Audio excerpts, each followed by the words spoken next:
Di Open Plan, Melia sehat sejahtera. Aplaus untuk kita semua. Open Plan ini adalah membuka pintu masa depan kita. Apakah bisnis ini, apakah presentasi ini layak kita kerjakan atau tidak? Lanjut.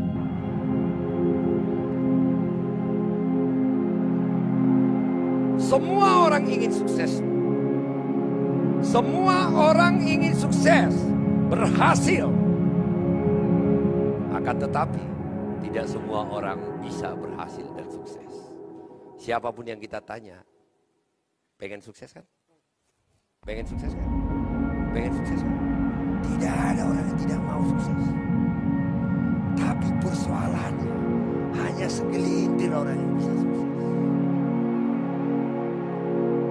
Apakah karena dia ditakdirkan sukses? Apakah kelahiran kita berbeda? Apakah kelahiran saya berbeda dengan kamu, dengan kamu? Malah hidupku jauh lebih menyedihkan daripada hidupmu di masa lalu. Tapi saya percaya saya bisa sukses. Dan saya memiliki pekerjaan hebat. Itu yang membuat saya menjadi seperti yang sekarang. Syarat sukses itu hanya dua. Miliki mentalitas pejuang. Yang kedua, miliki pekerjaan yang tepat. Dengan 2 poin itu, maka langit adalah batas dari kesuksesannya. Lanjut.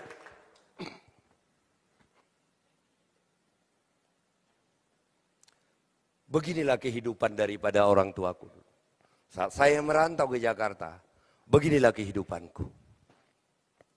Saya sekolah tinggi-tinggi, pekerjaan saya bagus, tetapi begini. Setiap hari harus bercucuran, berkeringat, capek, kaki jadi kepala, kepala jadi kaki. Hanya untuk bertahan hidup. Bayangkan sedihnya hidup kita ini. Berkeringat, buka mata hatimu, siapa kamu? Seperti apa kehidupan kita? Bekerja setiap hari, Pak. Kaki jadi kepala, kepala jadi kaki. Hanya untuk bertahan hidup. Tidak bisa berkecukupan. Berarti ada yang salah. Apakah diri kita yang salah atau pekerjaan kita yang salah? Maka kita harus berani keluar dari comfort zone. Dari zona nyaman dan berani introspeksi. Agar kita bisa menjadi seperti orang-orang hebat yang lain. Karena sukses itu bukan takdir. Sukses itu bukan hadiah. Sukses itu harus diperjuangkan. Sukses itu harus diyakini. Hidup seperti apa ini? Kebutuhan kita setiap bulan jauh lebih besar daripada penghasilan kita. Yang kita lakukan apa? Memiskinkan diri. Menghemat itu adalah memiskinkan diri. Kita potong semua kebutuhan. Bapak potong semua kebutuhan anak-anak. Harusnya bisa memiliki ini seperti tetangga. Terpaksa kita kurang-kurangi semua. Apakah nasib hidup kita seperti itu, Bapak, Ibu? Lahir udah susah. Dewasa udah susah, mati susah.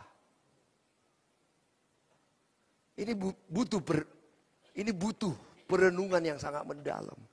Inilah yang saya lakukan pada saat saya GM, Pak. Hidup seperti apa ini? Saya berangkat subuh, pulang subuh. Setiap hari saya tidak punya waktu. Saya bangga memiliki mobil yang diberikan kantor. Tapi ternyata beli motor pun saya nggak punya. Saya selalu ketakutan, kapan di PHK?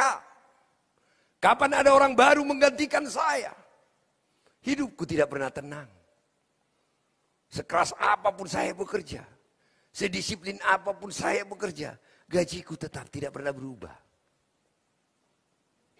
Sudah cepat setiap tahun kita naik gaji, betul. Siapa karyawan di sini? Yang karyawan? Oh, ini rata-rata anak mahasiswa ya. Betul kan? Udah hebat kan kalau setiap tahun naik gaji ya? Aduh, paling 10% udah senang banget kita itu. Mau jadi apa? Ini perlu perenungan yang sangat luar biasa sekali. Kadang-kadang kita itu, Bu, berada di zona nyaman. Nah, saat kita berada di zona nyaman, maka selesailah hidup kita. Kita tidak berani introspeksi. Hidup yang kita jalanin ini seperti apa? Lanjut. Kalau saya katakan, sampai kapan hidup itu berakhir? Nah, tentu saja untuk memiliki kehidupan, apakah kehidupan pas-pasan, apakah kehidupan orang hebat, syarat utama apa? Punya pekerjaan. Orang nggak mungkin bisa sukses kalau nggak punya pekerjaan. Betul nggak, Bu? Syarat utama apa? Punya pekerjaan. Nah, maka kalau kita bagi-bagi pekerjaan itu, karena pilihan pekerjaan untuk memenuhi kebutuhan itu, ada beberapa. Coba lanjut. Kita bagi 5 bagian besar.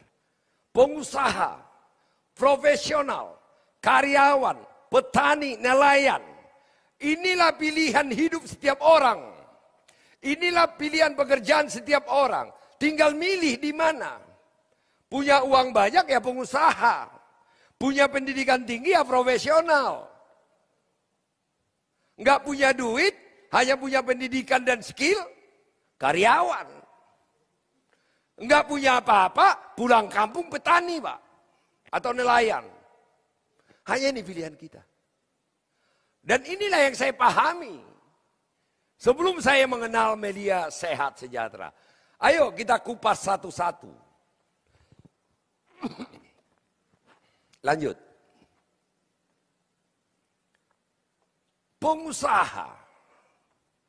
Pengusaha adalah orang yang membuka usaha. Contoh pertambangan, perkebunan, kontraktor, distributor, toko dan macam-macam. Termasuk juga yang jual tahu goreng di depan itu pengusaha juga itu. Nah, tinggal masalahnya pengusaha besar atau pengusaha kecil. Tapi semua itu adalah pengusaha. Dan setiap orang ingin menjadi pengusaha, betul? Kalau kita katakan, anak-anak saya masih kecil, Pak, saya tanya, mau jadi apa? Businessman. Semua orang businessman. Mau jadi pengusaha. Tetapi kita lihat pengusaha ini seperti apa. Lanjutkan. Untuk memulai usaha, dibutuhkan modal yang sangat besar. Betul apa tidak? Pengetahuan, jaringan, dan pengalaman. Benar gak, Bu? Yang Ibu kenal pengusaha itu gak?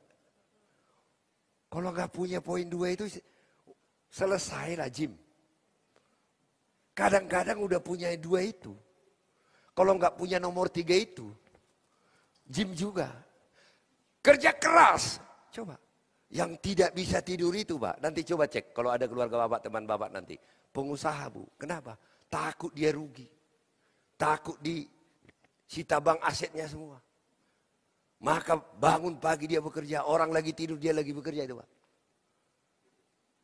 Jadi pengusaha itu sesungguhnya tidak tenang hidupnya.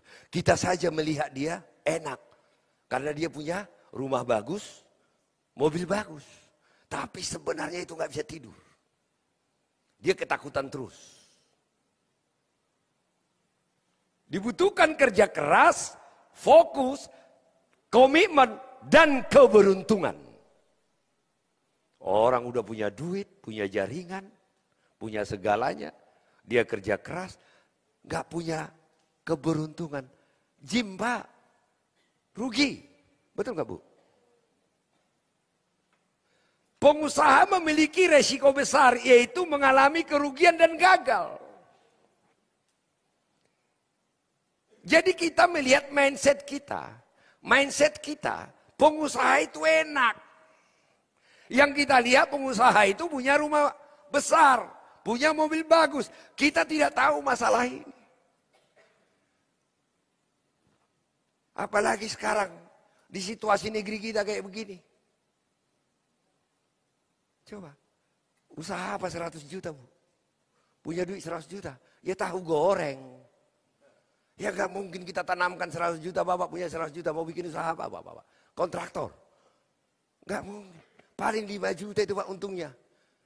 Terancam lagi